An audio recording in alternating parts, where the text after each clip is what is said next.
आज हम लोग पढ़ेंगे क्लास 10 का जो पार्ट 2 है, जो मैं आप लोगों को बताया था कि हर एक चैप्टर के बारे में लेके आऊंगा, हर एक चैप्टर के बारे में बताऊंगा। तो यहाँ पे मैं हर एक चैप्टर के बारे में आप लोगों को बताऊंगा कि कैसे क्या होगा। तो आज हम लोग का तीसरा लेसन रहेगा, लेसन नंबर 3।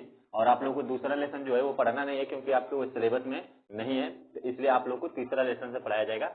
तो तीसरे लेसन में क्या मोस्ट इंपोर्टेंट होता है, तो कोई भी एक आप लोग को समीकरण दे देगा। तो मान लीजिए कोई दो समीकरण दे दिएगा, जो मैं समीकरण में एग्जांपल के तौर पे आपको समझा दिया हूँ कि यहाँ पे दो समीकरण दे दिए हैं। तो मान लीजिए यहाँ पे दो समीकरण दे दिए हैं और इसको कहेगा कि विलोपन विधि से हल कीजिए, प्रतिस्थापन विधि से हल कीजिए या ब्रजगुणन विधि से हल कर दीजिए। मैं आपको एक ही सवाल को तीनों नियम से सिद्ध करके यानी लगा के दिखाऊंगा। तो देखिए, सवाल का मतलब ये नहीं होता है, अगर सवाल में अगर आपके बोर्ड के एग्जाम में अगर कहा है कि इसे ब्रजगुणन से हल कीजिए, ठीक है, जब कहेगा कि इन समीकरणों को ब्रजगुणन से हल करके इनमें x और y की वैल्यू निकालिए, तब आप ब्रजगुणन रूल लगाएंगे। यदि वहां पे कह दिया कि विलोपन लगाइए तो विलोपन लगाएंगे, यदि कह दिया कि प्रतिस्थापन लगाइए तो प्रतिस्थापन लगाएंगे। यदि कुछ नहीं कहता है, सिर्फ कहता है कि आप x y की वैल्यू ज्ञात कीजिए, तो आप वहां पे कोई रूल लगा सकते हैं, चाहे विलोपन लगा दे, चाहे प्रतिस्थापन लगा दे, चाहे ब्रजगुणन लगा दें, कोई लगा देंगे तो आपका सही हो जाएगा। उसमें ये दिक्कत नहीं है कि आपको कौन लगाना है। वहां पे जब कुछ नहीं लिखा होता तो आप कुछ भी लगा सकते हो वहां पे, ब्रजगुणन विलोपन चाहे प्रतिस्थापन। जब लिखा नहीं होता तो आप दोनों में तीनों में से कोई लगा सकते हैं। और एक चीज और याद रखिएगा कि इन समीकरणों को हल करने के बाद आप जब हल करेंगे तो इसमें हमेशा याद रखिएगा कि हमेशा जब भी आप हल करेंगे तो इसमें सबका मान बराबर आएगा। जब आप विलोपन से हल करेंगे तब भी इसका मान बराबर आएगा, x और y की वैल्यू। और जब आप इसे प्रतिस्थापन से करेंगे तब भी इसका बराबर ही आंसर आएगा। जब ब्रजगुणन से करेंगे तब भी इसका आंसर बराबर आएगा। आइए मैं सबसे पहले आप लोग को विलोपन के तरीके से इसे लगा के दिखाता हूँ। तो विलोपन के तरीके से जब हम लगाएंगे तो ध्यान से समझिएगा कि विलोपन में क्या होता है कि समीकरण को संतुलित करना होता है। मान लीजिए ये पहला समीकरण है, ये दूसरा समीकरण है, तो इन दोनों समीकरणों में ऐसा अंक ढूंढते हैं कि जो गुणा करने के बाद बराबर है। जैसे मान लीजिए यहाँ पे 2x है और नीचे वाले में सिर्फ x है, तो हम क्या करें कि अगर हम नीचे वाले में पूरे पक्ष में हम 2 से अगर गुणा करने तो इसमें भी 2x हो जाएगा। तो यहाँ पे आप लोग को लिखना पड़ेगा कि समीकरण, ये मान लेंगे कि ये पहला वाला 1 है और ये दूसरा वाला जो है वो 2 है, तो लिखेंगे समीकरण 1 में 2 से गुणा करने पर, ये कौन सी विधि लगा रहे हैं तो मैं पहले ही बता दिया हूं कि विलोपन विधि से मैं आप लोगों को हल करके बता रहा हूं। तो ये मैंने लिख दिया समीकरण, समीकरण 1 में लिखा हूं, समीकरण 2 में, क्योंकि ये नीचे वाले में मुझे हल करना है। तो समीकरण 2 में हम 2 से गुणा करेंगे तो ये बताइए 2 से जब इसमें गुणा करेंगे तो हो जाएगा 2x। इसलिए माइनस वाई है तो माइनस में भी जब 2 से गुणा होगा माइनस वाई में भी, तो ये हो जाएगा माइनस 2y। और इसमें होगा तो ये हो जाएगा माइनस 2 बराबर का 0। जब गुणा करते हैं तो सब पक्ष में करते हैं। तो ये मेरा नया समीकरण बन गया, इसको समीकरण नंबर 3 लिख लेंगे आप लोग। अब इसके बाद से जो हमारा फर्स्ट था उसको ला के रख लेंगे। तो समीकरण फर्स्ट में था 2x plus 3y plus 8 equal to 0, और ये समीकरण नंबर फर्स्ट था। अब यहाँ पे इतना लिखने के बाद हम लोग हल करेंगे। तो जब हम हल करेंगे तो क्या होगा, ध्यान से समझिए। जब दोनों के चिन्ह बराबर होते हैं तो हम लिखते हैं घटाने पर। जो भी चीज जो आपके बराबर वाले हों, अगर उनके चिन्ह जो आगे के होंगे अगर वो बराबर होंगे तो आप घटाने पे लिखेंगे।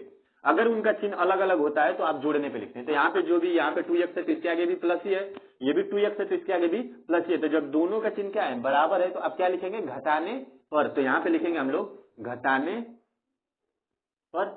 जब घटाने पर हम लिखेंगे तो देखिए ध्यान से नीचे वाले का चिन्ह बदल जाता है। अगर प्लस रहेगा तो माइनस में, माइनस रहेगा तो प्लस में। ये क्यों होता है ये मैं आप लोगों को बाद में बता दूंगा, ठीक है। अभी आप लोगों के पास बस मोस्ट इंपोर्टेंट बोर्ड की दृष्टि से जानिए। तो ये हो जाता है, यहाँ पे लिख लेंगे ये प्लस वाला हो जाएगा माइनस में, और ये भी प्लस है तो ये भी हो जाएगा माइनस में, ये भी माइनस प्लस है तो ये भी हो जाएगा माइनस में। तो जब ये हो जाएगा तो ये देखिए एक प्लस है ऊपर वाला, नीचे वाला माइनस, ये इससे पूरा कैंसिल हो जाएगा। अब सिर्फ बचा क्या, तो हमारा ये दोनों माइनस हो गया। ध्यान से देखिए, ये भी माइनस, ये भी माइनस। तो ये माइनस माइनस जब होते हैं तो जुटते हैं, चिन्ह किसका लगता है, तो माइनस का ही लगता है। तो यहाँ पे हो गया माइनस का 3 और 2 5y। ये भी देखिए ध्यान से, ये भी दोनों माइनस हो गए। तो 8 और 2 जुटेगा तो हो जाएगा माइनस का 10 इक्वल टू का 0। अब ये इधर ध्यान से देखिए, ये इधर माइनस में उधर जाएगा तो प्लस में, यानी माइनस का 5y बराबर का 10। अब इधर देखिए ये इधर पूरा 5 गुणे में है y के, तो इधर जब y के गुणे में है तो उधर जाएगा तो भागे में हो जाएगा, यानी -5। तो ये कटेगा तो ये आ जाएगा y इक्वल टू -2। ये आप लोगों का आंसर आया y इक्वल टू -2। अब इसका मान किसी एक समीकरण में ले जाकर रख देंगे आप लोग, किसी एक समीकरण में। मान लेते मैं इस समीकरण में, समीकरण नंबर 1 में चाहे समीकरण नंबर 2 में, मान लेते मैं समीकरण नंबर 2 में ही रख देता हूं इसका मान। तो y का मान क्या रखना है, तो -2 रखना है, जो आएगा वही रखेंगे। तो x का मान निकल जाएगा, तो ये हो जाएगा x, ये पहले से ही माइनस था, और y का मान हमको क्या रखना है, तो -2, और फिर ये -1 इक्वल टू 0। अगर इसको हल करेंगे तो हो जाएगा माइनस माइनस +2 और -1 इक्वल टू 0। तो 2 में से 1 जाएगा तो बचेगा 1, तो ये हो जाएगा x प्लस 1 बराबर 0 और x के इधर प्लस में 1 है तो उधर जाएगा तो माइनस में, यानी x बराबर हो जाएगा माइनस का 1। ये हो गया आप लोग का विलोपन विधि द्वारा हल किया गया है। आप किसी भी विधि से हल करेंगे तो x और y की वैल्यू जो होगी वो सेम बराबर आएगी।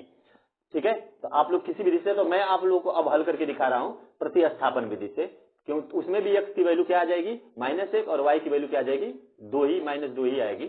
चलिए मैं आगे हल करके आप लोग बता रहा हूं।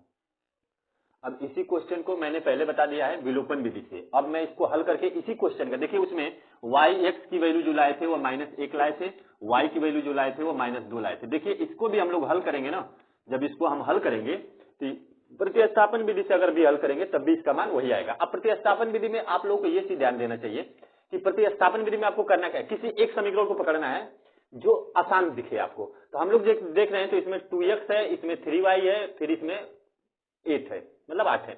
हम इसमें देख रहे हैं कि ये सिंगल हमको दिख रहा है, समीकरण जो सेकंड है ये सिंगल दिख रहा है, मतलब कहने का मतलब है x है, फिर y है, फिर 1 है। तो क्यों ना हम इसमें प्रतिस्थापन का मतलब ये होता है कि किसी एक समीकरण का मान ले जाके दूसरे समीकरण में रखना, यही जो होता है प्रतिस्थापन, मतलब एक जगह से ले जाके दूसरे जगह उसकी स्थापना करना, वही होता है प्रतिस्थापन। तो हम क्या करेंगे, समीकरण नंबर जो 2 है, यानी इसके जो भी मान है इसको ले जाके समीकरण नंबर 1 में रखेंगे। तो पहले हम x के बराबर में इसको निकाल लेते हैं। तो ये वो x था तो x लिख दिए, ये ध्यान दीजिए ये भी माइनस में, ये भी माइनस, तो दोनों इधर माइनस में, उधर जाएंगे तो प्लस में। तो मैं इसे लिख सकता हूं y + 1, इसे लिख सकता हूं, और इसे समीकरण नंबर आप लोग लिख दीजिएगा 3। ठीक है, और आप लोग लिखिएगा कि x का मान समीकरण 1 में रखने पर, तो जब आप एक x का मान ले जाके 3 से 1 में रखेंगे तो ये क्या है, तो पहले 2 है, फिर क्या है तो x है, तो x की जगह पे ये पूरा मान रखेंगे, तो x की जगह पे पूरा मान रखेंगे तो y + 1 ये रख लेंगे, फिर +3, फिर y, फिर +8 = 0, ये पूरा हम लोग रख लेंगे। उसके बाद से इसको आगे हल कर लेंगे। तो आप लोग को इतना करने के बाद आप क्या करेंगे, फिर उसको हल करेंगे तो अब इसका गुणा इसके साथ हो जाएगा, तो हो जाएगा 2y, फिर इसका गुणा इसके साथ हो जाएगा 1 के साथ, तो 2 1 में 2 हो जाएगा, फिर प्लस ये था हमारा 3y, और फिर प्लस का 8 = 0। अब इसमें हम देखेंगे कि दो जो y वाला मान है उनको एक साथ रखेंगे, तो ये 3y है और ये 2y है, तो 3 और 2 जुटेगा तो हो जाएगा 5y। अब ध्यान से देखिए ये भी 2 है यहाँ पे और यहाँ पे 8 है, तो 2 और 8 जब जुटेगा तो हो जाएगा 10 = 0, और इधर ये प्लस में उधर जाएगा तो माइनस में, यानी कि 5y बराबर का -10। अब ये इधर बूढ़े में उधर जाएगा तो भागे में, यानी y बराबर हम लिख सकते हैं -10/5। अब इसका गुणा भाग होगा तो ये आ जाएगा -2, यानी y बराबर आ जाएगा -2। तो ये इसका हल निकल के आ गया हमारा -2। इसी तरह से जो हम लोग इसको माने, इसमें अगर मान हम रख देंगे x बराबर, जो 3 समीकरण माने हैं, x बराबर y + 1 जो हम लोग माने थे, इसमें किसका मान रख देंगे, y का मान रख देंगे, तो हमारा किसका मान निकल जाएगा, x का मान। तो हम रखेंगे तो x बराबर y का मान रखेंगे -2, और ये बगल में था प्लस में 1, तो ये घट जाएगा तो इसका मान आ जाएगा -1, क्योंकि इसका मान देखें तो चिन्ह इसी का लगेगा। तो x बराबर कितना आ गया हमारा, x बराबर आ गया -1। तो हमने कहा था ना कि जो भी आप विलोपन से हल करें, प्रतिस्थापन से हल करें, ब्रजगुणन से हल करें, किसी विधि से आप हल करेंगे तो उसका आंसर हमेशा बराबर ही होगा। आंसर में कोई डिफरेंट नहीं होता है, आंसर में कोई डिफरेंट नहीं होता है। आप जैसे भी लिखेंगे, ठीक है, आप लगाएंगे, आपका लगाने का तरीका सही है तो आपका आंसर में एकदम आंसर समान आएगा। अब ये चीज तो हो गया। अब आप इसके बाद से आ जाएगा ब्रजगुणन विधि। तो ब्रजगुणन का मैं आप लोगों को बता दे रहा हूं कि ब्रजगुणन विधि से इसको कैसे हल करें। ब्रजगुणन से भी मैं हल करूंगा तो सेम इसका आंसर वही आएगा, दूसरा कुछ नहीं आएगा। तो आइए मैं ब्रजगुणन से इसे हल करके दिखाता हूं।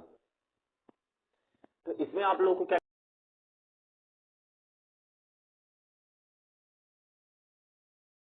करना है, पहले तो ब्रजगुणन का सूत्र जानना है। आप लोग को ब्रजगुणन का जो सूत्र जानेंगे तो वो समीकरण से बनाए जाते हैं। समीकरण से कौन से समीकरण से बनाएंगे, वो इसी समीकरण से बनता है, a1x + b1x a1x² + b1x + c1 = 0, और फिर बनता है a2x² + b2x + c2 = 0। इसी से इस समीकरण का निर्माण होता है। जब ये समीकरण बनाया जाता है तो इसको कैसे लिखा जाता है, x अपान, मतलब जो समीकरण 1 में रहेगा वह क्या लिखेंगे, पहले उसे क्या लिखेंगे। तो पहले एक चीज याद रखिए, ये b से स्टार्ट होता है, तो आपको 12 21 12 21 12 21 बस याद रखना है।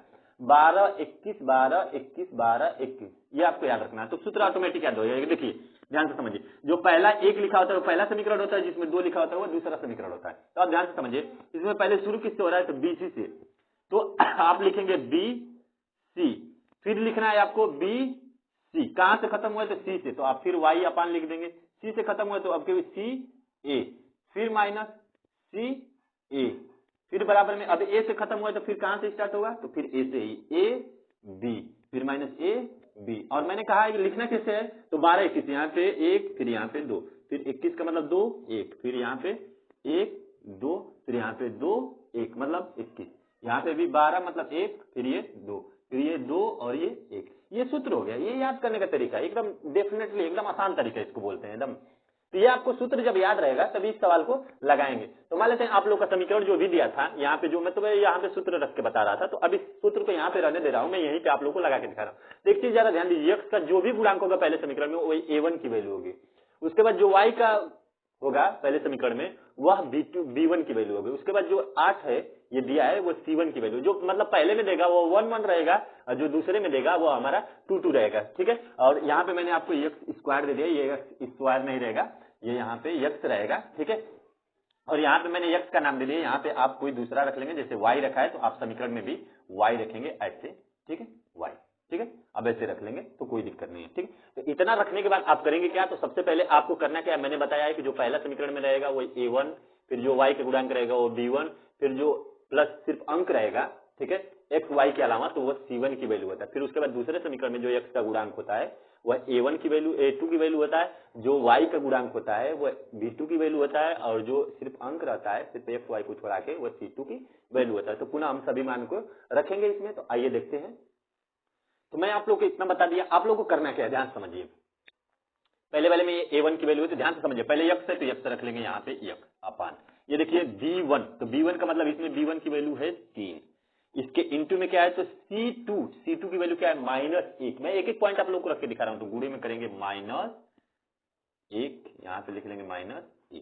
फिर इसके बाद से ध्यान देखिए, यहाँ पे अब माइनस, तो हम लिखेंगे माइनस पहले, फिर क्या लिखा है b2 की वैल्यू इसमें क्या है, तो इसमें y का गुणांक कुछ नहीं है, तो हम लिखेंगे यहाँ का क्या है तो -1, क्योंकि इसके सामने माइनस है, क्योंकि मैंने जो सूत्र बताया उसमें हमेशा प्लस बताया, तो हो गया -1।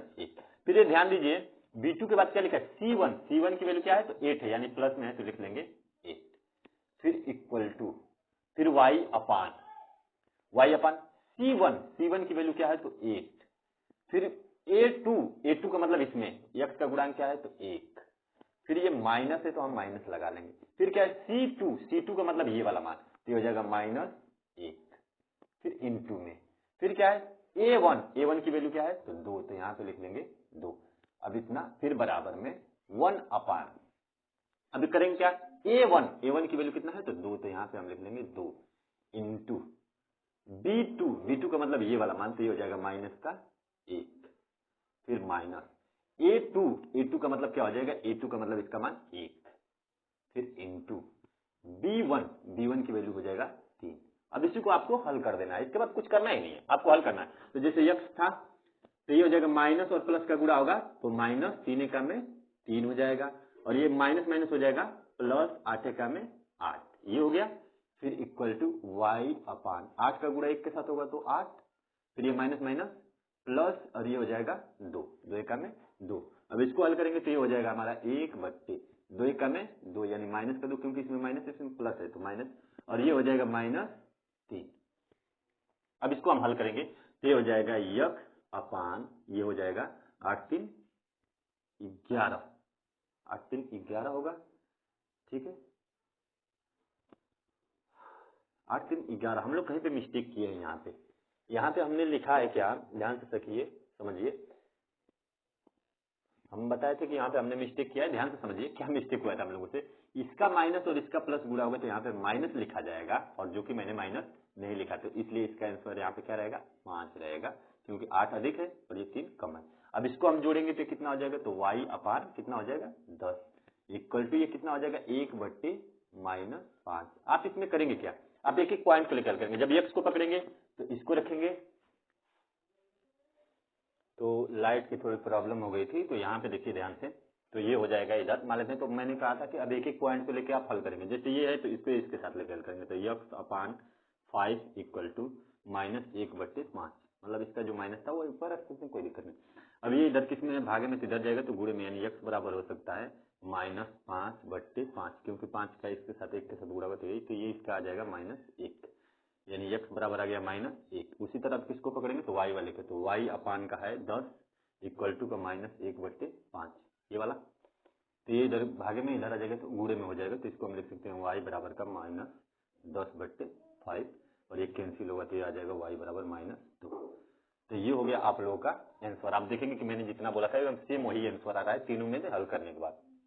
आप इतना करने के बाद आप चाहें तो अपने आंसर की जांच भी कर सकते हैं। इतना आने के बाद आप किसी भी तरीके से लगा रहे हैं उससे कोई मतलब नहीं। आंसर की जांच कैसे करेंगे ध्यान से समझिए। आंसर की जांच क्या करेंगे, किसी एक समीकरण को रखेंगे, अगर उसके रखने के बाद बराबर वाला मान इक्वल हो जाते हैं, जैसे मान लेते हैं दूसरे समीकरण को, चाहे मैं किसी को लिख लेता हूँ, मान लेते मैं पहले को लिख लेता हूँ चाहे दूसरे को, मैं दोनों को हल करके दिखा देता हूँ। 2x + 3y + 8 बराबर 0। मैं इसमें अगर x और y की वैल्यू रखूंगा, अगर इसका मान 0 आ जाएगा पूरे का, तो हम समझ लेंगे हमारा सवाल सही है। तो सवाल सिद्ध करने का भी तरीका आना चाहिए। तो इसमें x की वैल्यू हमको रखना है -1 यानी 2 गुणे -1, अब फिर +2 करें 3, फिर ब्रैकेट में y की वैल्यू जो है -2 हम लाए थे तो -2 रख लिए, फिर +8 बराबर 0। अब इसका इसके साथ गुणा होगा तो हो जाएगा -2 और ये हो जाएगा 3 गुना को 6 यानी -6 और ये हो जाएगा +8 बराबर 0। यही हमको लाना है 0, तो ये आ जाएगा तो आप देखेंगे -8 और +8 और ये कैंसिल होकर क्या माना जाएगा 0 यानी 0 बराबर 0। तो ये हमारा सिद्ध होता है कि यानी कि हम लोग जो सवाल लगाए थे वो एकदम सही लगाए थे, इसमें कोई गलती नहीं था। अब ये तो चीज था, मान लेते हैं कि प्रतिस्थापन, विलोपन और ब्रज गुणन विधि द्वारा। अब आप लोगों को इस चैप्टर का ब्रह्मास्त्र जो एकदम जो है वो मैं आप लोगों को बताने जा रहा हूँ कि कौन से 3 प्रश्न आप याद रखेंगे जो आपको बोर्ड में उसी टाइप के, मतलब उसी प्रकार के क्वेश्चन आएंगे, एकदम हुबहू उसी टाइप के, बस आपको बस याद रखना है कि कौन से प्रश्न है। आइए मैं उस प्रश्न को मैं समझा रहा हूँ। तो ये जो क्वेश्चन है आप लोगों के लिए बहुत इंपोर्टेंट पे कई घात समझ लीजिए, इंपोर्टेंट पे कई घात। क्या लिखा है मैंने, किसी भिन्न के अंश और मतलब एंड लिख दिए हैं, तो और हर में 1 जोड़ने पर वह भिन्न कितना प्राप्त होती है, तो 4/5 प्राप्त होती है। ठीक है, फिर उसके बाद से कहा है कि यदि अंश और हर में से 1 घटा दिया जाता है तो उस भिन्न का मान 3/4 प्राप्त होता है। तो कहा है कि तो वह भिन्न ज्ञात कीजिए, और ये जो क्वेश्चन आया है वो सन 2013 में आया हुआ क्वेश्चन है। आप लोग मैं ये प्रीवियस ईयर क्वेश्चन पेपर एक तरह से कह सकते हैं कि आप लोग को सोल्व करा दिया हूं। तो आप लोग एक चीज याद रखिए, इस टाइप में सवाल ऐसे ही रहेंगे, बस अंक बदल जाएंगे, उसके कहने का बस हल्का सा सेंस बदल जाएगा, लेकिन बाकी जैसे जैसे कहेगा, जैसे जैसे सवाल में कहेगा, आप वैसे वैसे ही इस सवाल को लगाएंगे। जैसे इसमें कहा है तो आप सबसे पहले मानेंगे कि, तो लिखेंगे कि माना, आप हल लिखेंगे और हल में लिखेंगे माना वह भिन्न x/y है। ठीक है, आप ऐसे मानेंगे कि माना हुआ भिन्न x/y है। तो आपको कहा क्या है, फर्स्ट शर्त नंबर फर्स्ट, आप इसको लिखेंगे कि शर्त नंबर या प्रश्नानुसार, आप ये भी लिख देंगे, मैंने ऐसे लिख दिया है बस। ठीक है, आप लिखेंगे कि शर्त नंबर, ठीक है, या प्रश्नानुसार। ठीक है, शर्त नंबर 1 या प्रश्नानुसार हम लिखेंगे क्या, पहला क्या कहा है, उस भिन्न के अंश और हर दोनों में 1 जोड़ दिया जाता है। तो मैंने माना इसको तो x/y माना है, और इसमें कहा है कि इन दोनों में क्या किया जाता है, 1 जोड़ दिया जाता है। तो मैंने ऊपर भी 1 जोड़ दिया और नीचे भी 1 जोड़ दिया, तो वह भिन्न हमको प्राप्त होती है 4/5। ये चीज हो गया, यानी 4/5। तो मैं इसका तिर्यक गुणा कर लूंगा, इसका मल्टीप्लाई कर दूंगा, इसको इधर भेज दूंगा, इसको इधर भेज दूंगा, तो इसका इसके साथ गुणा होगा तो हो जाएगा 5x + 5 और इसका इस तरह मल्टीप्लाई हो जाएगा तो हो जाएगा 4y + 4। ये हो जाएगा एक समीकरण के रूप में, इसे कर लूंगा तो हो जाएगा 5x - 4y, क्योंकि इधर ये प्लस इधर आ जाएगा तो माइनस में हो जाएगा, और ये इधर प्लस में है। ठीक है, तो इसको यहीं पर आने देंगे प्लस का 5, और ये इधर 4 प्लस में इधर आ जाएगा तो माइनस में 4 इक्वल टू का 0। तो इसको हम लिख सकते हैं 5x - 4y + 1 बराबर 0। ये समीकरण नंबर 1 बना के आप छोड़ देंगे ऐसे ही। ठीक है, उसके बाद पुनः आप पुनः लिखेंगे आप कि शर्त नंबर सेकंड, यानी कि सेकंड शर्तानुसार आप चलेंगे। तो सेकंड शर्तानुसार चलेंगे तो कहा है कि अंश और हर दोनों में से 1 घटा दिया जाता है। तो मान लेते हैं कि x/y है तो भिन्न हो गया, इसमें से 1 घटा देंगे भाई, अंश में से भी, और 1 घटा देंगे हर में से, तो वो भिन्न हमको प्राप्त क्या होता है, तो 3/4 प्राप्त होता है, ये कहा है। ठीक है, तो ये 3/4 हो गया। तो अब कहा क्या है, तो अब इसका भी तिर्यक गुणा कर लेंगे। तो जब इसका तिर्यक गुणा करेंगे तो ये हो जाएगा 4x, फिर इसका गुणा हो जाएगा 4 इक्वल टू में ये इसके साथ गुणा जाएगा तो 3y और इसके साथ हो जाएगा -3। फिर इसको भी पक्षांतर कर लेंगे। तो एक चीज जरा ध्यान दीजिए, 4x और ये इधर किसमें है, प्लस में, इधर आ जाएगा तो माइनस में 3y, और इधर ये माइनस का 4 था और ये इधर माइनस में इधर आ जाएगा तो प्लस में 3 बराबर 0। तो इसको हल करेंगे तो ये हो जाएगा 4x - 3 y minus 1 equal to 0। ये सेकेंड समीकरण हमारा हो गया। अब करना क्या है, आप लोग को किसी विधि से, मैंने समीकरण 2 बता दिया, आपको किसी विधि से, चाहे विलोपन विधि से चाहे प्रतिस्थापन विधि से, ठीक है, किसी विधि से आप इसको हल करेंगे। तो आप करेंगे क्या, तो आप इसमें का 4 जो है ले जाके समीकरण नंबर किस में गुणा कर देंगे, 2 में, सॉरी समीकरण नंबर 1 में, और इसका जो 5 है इसका लाके गुणा कर देंगे समीकरण नंबर 1 में। तो आप लिखेंगे कि समीकरण 1 में, ठीक है, समीकरण 1 में 4 से तथा समीकरण 2 में 5 से गुणा करने पर, ऐसे पूरा लिखेंगे आप, ठीक है। जब पूरा लिखेंगे तो आपको पूरा सॉल्व करना पड़ेगा। अब मैं इसे जो है क्लीन कर दे रहा हूं, साफ कर दे रहा हूं। आप लोग यहां तक जितने बच्चे अगर देख लिए तो वो इसको क्या कर दें, स्क्रीनशॉट ले लें, ठीक है। तो अब इसको मैं मिटा दे रहा हूं, मैं बस सिर्फ समीकरण को छोड़ दूंगा, ठीक है। तो मैं बाकी सब मिटा दे रहा हूं, तो यहाँ पे मैं मिटा दे रहा हूं, ये चीज जो भी चीज था तो इसका मिटा दिया जा रहा है यहाँ पे। तो यहाँ पे मिटने के बाद आप चीज ध्यान रखिए, मैंने कहा सिर्फ मैं समीकरण छोड़ दूंगा, बाकी मैं सब साफ कर दूंगा। वैसे मेरा हाथ ही क्लीन डस्टर हो गया एक तरह से कह सकते हैं। तो आप, मैंने समीकरण को मैंने लिख दिया, ये समीकरण जो नीचे था उसको मैंने लिख दिया, समीकरण नंबर 2, समीकरण नंबर 1। तो समीकरण नंबर मैंने 1 में किससे कहा, 4 से, तो समीकरण नंबर 1 में हम 4 से करेंगे तो 4 5 20x, फिर इसके साथ गुणा हो जाएगा तो हो जाएगा 4 चौको 16y, फिर इसके साथ हो जाएगा तो हो जाएगा प्लस का 4 इक्वल टू 0, और ये नया समीकरण बन गया समीकरण नंबर 3। अब उसी तरह हम समीकरण 2 में, यहाँ पे लिखा गया समीकरण 2 में 5 से गुणा करने पर, तो इसमें 5 से करेंगे 5 चौको 20x, और इसके साथ हो जाएगा तो 5 से 15y, और इसके साथ करेंगे तो 5 एकम में 5, यानी 5 एकम में 5, और ये 0, और समीकरण नंबर 4 नया वाला। अब मैंने बताया था, इससे पहले मैंने बताया कि जब दो मान बराबर हो जाते हैं तो उनका चिन्ह देखते हैं। अगर चिन्ह दोनों का बराबर है तो आप घटाने पे लिखेंगे, चिन्ह अगर अलग है तो जोड़ने पे लिखेंगे। तो ये दोनों का चिन्ह अलग अलग है तो इसमें क्या लिखेंगे, घटाने पर। तो जब घटाने पे लिखेंगे तो ये हो जाएगा माइनस, ये माइनस है तो किसमें हो जाएगा, प्लस में, और ये माइनस है तो ये भी प्लस में। यहाँ पे लिख देंगे घटाने पर, क्योंकि घटाने पर चिन्ह क्या होता है, बदलता है। तो अब ये इससे पूरा कैंसिल हो जाएगा, ये घटेगा, तो ये किसका मान अधिक है, 16 का मान अधिक है, यानी 16 अधिक है 15 कम है, तो 16 का जो चिन्ह रहता है वही रखते हैं। तो 16 का जो चिन्ह है वो क्या है, माइनस, ठीक, और 16 में से 15 जाएगा तो 1, यानी कि y लिखो, यानी 1y। अब ध्यान से समझे, यहाँ पे 1 लिखें या 9 लिखें वो आपकी मर्जी है, मैंने लिख दिया आप लोगों को समझने के लिए, ठीक है। फिर ये दोनों प्लस में होंगे तो ये जुड़ जाएंगे तो ये हो जाएगा 9, क्योंकि 5 और 4 9 इक्वल टू 0। ये इधर माइनस प्लस में उधर जाएगा तो माइनस में, यानी कि minus y equal to minus 9। तो माइनस से माइनस कट जाएगा तो किसमें हो जाएगा, प्लस में, यानी y बराबर आ गया 9। अब इसका मान किसी एक समीकरण में रख सकते हैं, जैसे समीकरण नंबर ये 1 है, मैं इसी में यहाँ पे रख दे रहा हूँ तो आप लोग जान जाएंगे। तो ध्यान समझिए, ये 5 था तो 5 मैंने रखा, x भी रखा, फिर माइनस 4 है तो मैंने 4 रख दिया, इंटू y है तो y की जगह पे मैं रख दूंगा 9, और फिर प्लस 1 और बराबर का 0। ये 5x और 9 का 4 के साथ जो गुणा होगा तो बच्चों को 36 और प्लस 1 और इक्वल टू का 0। तो 36 में से 1 जाएगा तो कितना हो जाएगा, 35। तो ये हो जाएगा 35 इक्वल टू 0। ये इधर प्लस में उधर जाएगा तो माइनस में, तो ये जाएगा 5x बराबर का 35। और ये इधर ध्यान दीजिए कि अब ये इधर किसमें है, 5, गुणे में उधर जाएगा तो भागे में, यानी x बराबर हो जाएगा 35/5, और 5 सत्ते 35, यानी कि x बराबर 7, यानी कि ये हमारा x की वैल्यू हो गया। तो x हम क्या माने थे, x हम भिन्न को माने थे। तो ध्यान देंगे, तब वो अभिन्न, आप लिखेंगे कि तब वह भिन्न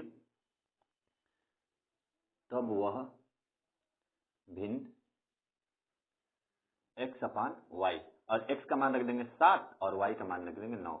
तो उस भिन्न का मान हो जाएगा 7/9। तो ये आपका हो जाएगा आंसर। आपको इतना तो पूरा आना ही चाहिए हर हालत में।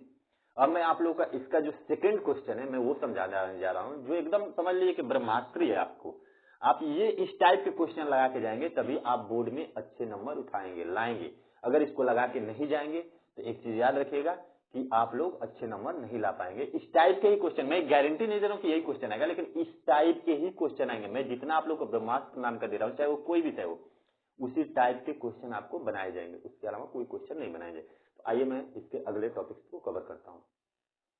दूसरा आप लोगों का प्रश्न है जो मोस्ट इंपोर्टेंट, जो वर्ष वाला आप लोगों से पूछता है। वर्ष का मतलब होता है कि वर्ष में आप लोगों को पूछेगा पिता और पुत्र में या कोई भी दे देगा, राम श्याम दे देगा, चाहे कोई भी दे देगा, दो फ्रेंड का नाम दे देगा, चाहे किसी का नाम दे देगा, तो आप कैसे उस सवाल को लगाएंगे। सबसे पहले मैं एग्जाम्पल के तौर पर सवाल समझा देता हूँ, आप लोग को समझना क्या है। इसमें दिया है कि एक पिता की आयु उसके पुत्र की आयु की 4 गुनी है, ठीक है। उसके बाद दूसरा स्टेप कहा है कि 7 वर्ष बाद पिता की आयु पुत्र की आयु का 5/2 गुनी हो जाएगी, तो पिता और पुत्र की वर्तमान आयु ज्ञात कीजिए। तो आपको इसको लगाना कैसे, सबसे पहले आप लिखेंगे हल, और हल में लिखेंगे माना। और माना क्या पहले मानते हैं ये चीज ध्यान दीजिए। जो छोटा होता है, इसमें पुत्र छोटा है, पिता तो बड़ा नहीं ना है, आप लोग अपने पापा से बड़े नहीं होंगे, तो हमेशा आप लोग अपने पापा से छोटे ही होंगे, तो आप हमेशा इसमें पुत्र को मानेंगे। तो लिखेंगे माना पुत्र की आयु बराबर x वर्ष, ठीक है, ये हो गया। अब इसके बाद से तब पिता की आयु, तब पिता की आयु बराबर, तो क्या कहा है कि पिता की जो आयु है वो अपने पुत्र से कितना गुना है, 4 गुना। तो जो आपके पुत्र की आयु रहेगी उसी में आप 4 से क्या कर देंगे, गुणा कर देंगे। तो यानी कि 4x पिता का हो गया, यानी 4x वर्ष के पिताजी हो गए। सवाल में कहा है कि 7 वर्ष बाद, यानी कि दोनों का 7 वर्ष बाद होगा, पिता का भी और पुत्र का भी। तो हम क्या करेंगे, दोनों में 7-7 वर्ष जोड़ देंगे, यानी आप लिखेंगे प्रश्नानुसार लिखेंगे, दोनों में आप क्या करेंगे 7-7 वर्ष। तो मान लेते मैंने इसमें भी जोड़ दिया, पिता हो गए यहाँ पे, तो मान लेते मैंने पिता को लिख दिया x 4x, और बराबर में मैंने लिख दिया, ये बराबर क्यों लगा रहा हूँ अभी मैं बता रहा हूँ, और यहाँ पे लिख दूंगा x। अब इन दोनों में क्या करना है, जोड़ना है। कितना जोड़ना है भाई, तो ये ध्यान दीजिएगा, कितने जोड़ना है, 7 वर्ष, क्योंकि 7 वर्ष बाद का आ गया, तो इसमें भी हम 7 वर्ष जोड़ देंगे। दोनों में पुत्र और पिता दोनों में हम जोड़ दिए। अब करना क्या है, कहा है कि जो पिता है वो पुत्र की आयु का 2.5 गुना है। तो अच्छा ये बताइए कि ये पिता बड़े हैं किससे, पुत्र से, तो कितना अधिक है, तो 2.5 गुना। तो क्यों ना हम उस 2.5 गुने का जो कम होता है उसी में ले जाकर गुणा कर देंगे। एक चीज देखिए, तो पुत्र अगर छोटा है अपने पापा से 2.5 गुना कम है, तो क्यों ना बच्चों में जो बच्चा जो है उसमें ही 2.5 गुने से गुणा कर दे, तो अपने पिता के बराबर हो जाएगा। इसलिए मैंने ये बराबर का चिन्ह लगाया। तो यहाँ पे हम 2.5 गुने से क्या कर देंगे, मल्टीप्लाई। तो 2.5 गुने का मतलब है 5/2, वही मैंने लिखा है।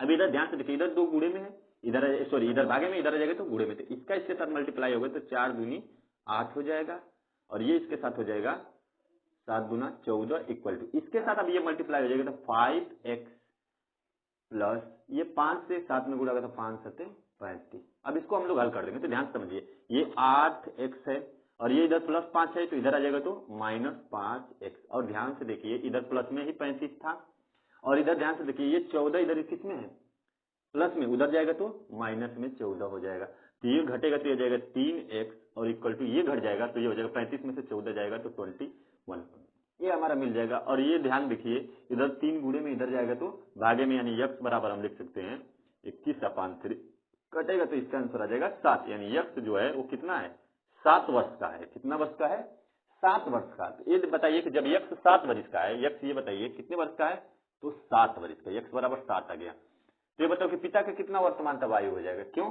तो मैंने इसमें कहा है ना कि उसमें कहा गया था सवाल में कि पिता की जो आयु है पुत्र की आयु की 4 गुनी है, तो यानी कि 4x है, तब पिता की आयु आप लिखेंगे कि पिता की आयु, ठीक है, लिखिएगा पिता की आयु बराबर 4x था, तो आप लिखेंगे 4 इंटू, अब इसका मान x का मान आ गया है 7, तो 7 से गुणा हो जाएगा, तो 7 चौको 28 वर्ष के कौन हो गए होंगे, पिताजी उनके, और ये हो गए 7 वर्ष के। तो ये इस क्वेश्चन का सॉल्यूशन हो गया खत्म, ठीक है। अब अगला क्वेश्चन आप लोग को बता दिया जा रहा है, जो एकदम समझ लीजिए मोस्ट पे कई घात, इंपोर्टेंट पे कई घात है, ठीक है। तो मैं जितना इसमें आपको बताऊंगा सब इंपोर्टेंट ही बताऊंगा, इसमें मैं पूरा सिलेबस आप लोग को नहीं पढ़ा रहा हूँ, सिर्फ कवर मैं सिर्फ वही कवर कर रहा हूँ जो बोर्ड के पेपर में आने वाला है। बोर्ड के पेपर के अलावा आपको कुछ नहीं पढ़ाया जा रहा है यहाँ पे, ठीक है। तो आप इसमें कवर करें। तो ये क्वेश्चन जो है आप लोग का देखिए ध्यान से, कहा गया है कि यदि एक कमरे की लंबाई 3 मीटर बढ़ा दी जाए तो, ठीक है, और चौड़ाई जो है 3 मीटर कम कर दी जाए तो कमरे का क्षेत्रफल 18 वर्ग मीटर कम हो जाता है। सबसे पहले क्या है, तो इसमें कहा है कि अगर उसकी लंबाई में 3 मीटर बढ़ोतरी कर दी जाए और उसकी चौड़ाई में 3 मीटर क्या कर दिया जाए, घटा दिया जाए, तो उसका जो है क्षेत्रफल जो है वो कितना कम हो जाता है, तो 18 वर्ग मीटर कम हो जाता है। अब इतना कम होता है तो कहता है कि यदि दूसरी कंडीशन अब दे रहा है कि यदि लंबाई और चौड़ाई दोनों में 3 मीटर बढ़ा दिया जाए तो उसका क्षेत्रफल कितना बढ़ जाता है, तो 48 वर्ग मीटर बढ़ जाता है। तो उस कमरे का लंबाई और चौड़ाई ज्ञात कीजिए। तो आप हर हालत में पहले क्या करेंगे, आप लिखेंगे कि माना, ठीक है, माना लंबाई जो था उस कमरे का वो कितना था, x था, और जो चौड़ाई था वो कितना था, तो आप लिखेंगे y था। तो इसका क्षेत्रफल क्या हो जाएगा तब उस समय, तो क्षेत्रफल हो जाएगा, क्षेत्रफल बराबर होता है, क्षेत्रफल बराबर लंबाई गुणे चौड़ाई यानी कि x इंटू वाई। ये क्या हो गया, तो ये इसका क्षेत्रफल हो गया। अब करेंगे क्या, ये तो हो गया, ये कौन सा वाला हुआ, तो अभी मैंने माना है, ठीक है। तो अब आप लिखेंगे क्या, तो जब इसके कहा क्या है कि अब दूसरी कंडीशन शर्त, जब अब शर्त के अनुसार चलेंगे यानी शर्तानुसार आप लिखेंगे या प्रश्नानुसार आप लिखेंगे, प्रश्नानुसार आप लिखेंगे।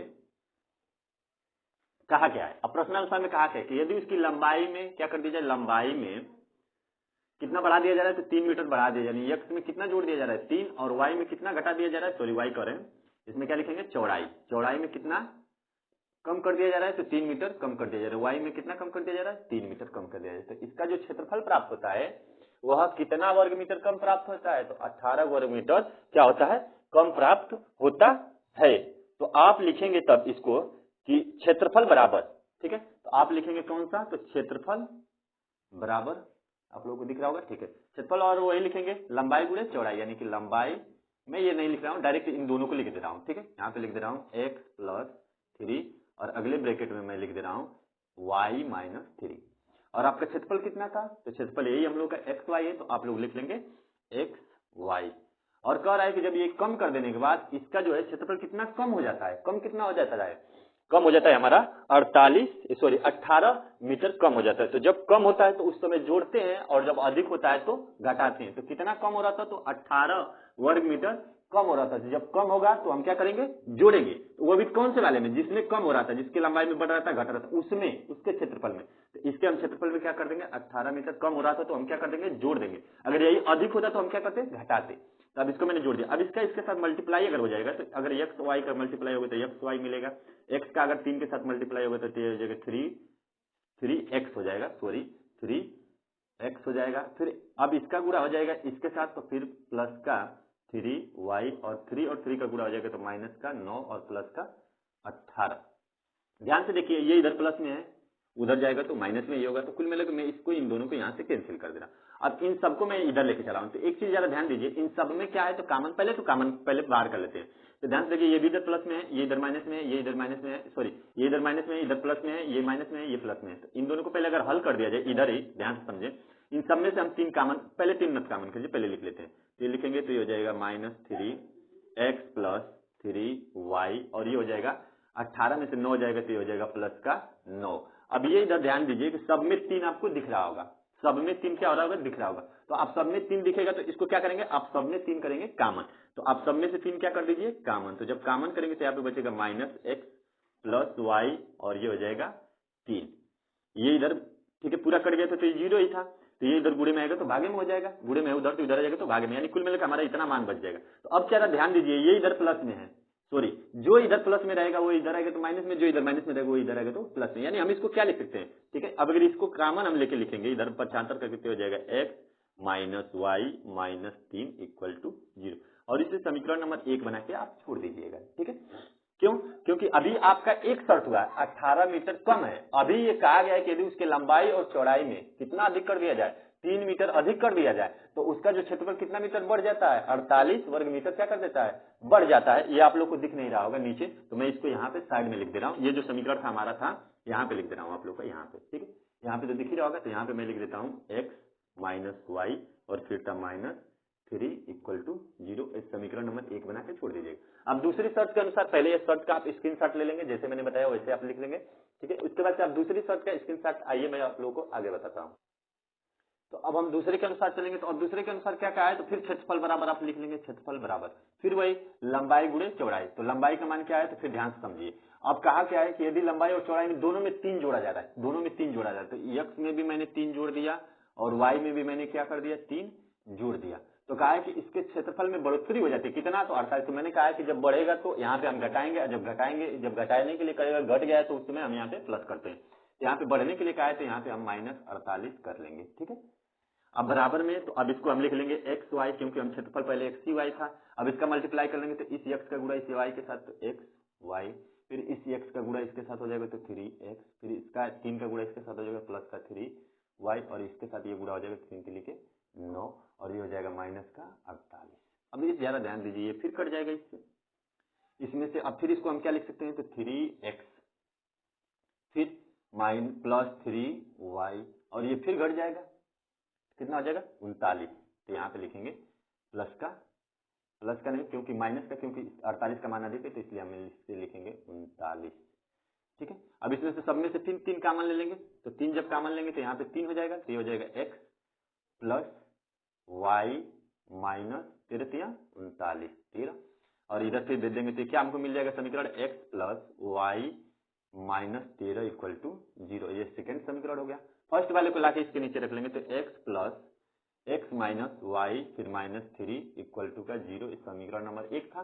अगर इसको हल कर दिया जाए तो ध्यान से देखेंगे, इसमें तो चिन्ह ये दोनों के जो बराबर है इनके चिन्ह अलग अलग है, तो ये इससे y से y कट जाएगा, तो बचेगा कितना 2x, और ये दोनों जुड़ जाएंगे तो ये हो जाएगा माइनस, जुटेंगे तो कितना हो जाएगा 16 इक्वल टू में 0।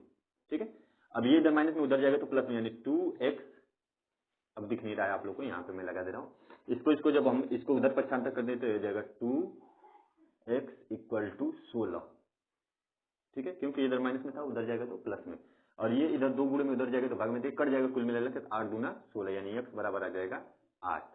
तो किसी एक समीकरण में मान लेते हैं यही जो समीकरण था, इसमें अगर x की वैल्यू हम क्या रख दें 8 रख दें, तो y की वैल्यू निकल जाएगा। अब ध्यान से देखिए, मैं इसी को लिख दे रहा हूँ यहाँ पे, x माइनस वाई माइनस 3 बराबर 0, तो मैं इसमें 8 रख दे रहा हूँ, 8 माइनस वाई माइनस 3 बराबर का 0। तो इधर y किस में, माइनस में, उधर जाएगा तो प्लस में, तो यानी 8 में से 3 जाएगा तो कितना बचेगा, 8 में से 3 जाएगा तो हमेशा इसका बचेगा 5, और ये हो जाएगा इधर माइनस है y, तो उधर जाएगा तो प्लस, यानी y बराबर आ गया हमारा 5, यानी y का मान आ गया हमारा 5। तो ये हमारा हो गया लंबाई और चौड़ाई का मान। तो अब ये इतना आपको पता ही हो गया, अब इसमें तो कोई दिक्कत नहीं है, लंबाई हमारा 8 हो गया और चौड़ाई हमारा 5 हो गया। तो ये हम लोगों का आज का क्वेश्चन सेशन समाप्त होता है। ये आप लोगों को मोस्ट इंपोर्टेंट जो है, वेरी वेरी मोस्ट इंपोर्टेंट, आप लोग इसको जरूर पढ़िए। मेरी पूरी की पूरी गारंटी है कि इसमें से जरूर आप लोग को 5 नंबर का क्वेश्चन आएगा बोर्ड में। ठीक है, तो आप लोग जरूर इसे याद रखें। ठीक है, जाते जाते आप लोग थोड़ा सा मोटिवेट रहें, ध्यान रखें कि मोमबत्ती सी जल रही है, ठीक है, मोमबत्ती सी जल रही है जिंदगी, लेकिन धीरे धीरे पिघल रही है जिंदगी। तो आप लोग पढ़ाई पे ध्यान दीजिए, बाकी किसी चीजों पे ध्यान मत दीजिए। ठीक है, जिस तरह से मैंने कहा है कि मोमबत्ती सी जल रही है जिंदगी, ठीक उसी तरह से मोमबत्ती सी पिघल रही है जिंदगी। तो आप लोग पढ़ने पे ध्यान दें, बाकी किसी चीजों पे ध्यान न दें, क्योंकि आप लोगों का समय एक बार चला जाएगा तो फिर वापस नहीं आएगा। तो इसलिए आप पढ़ाई पे ध्यान दें।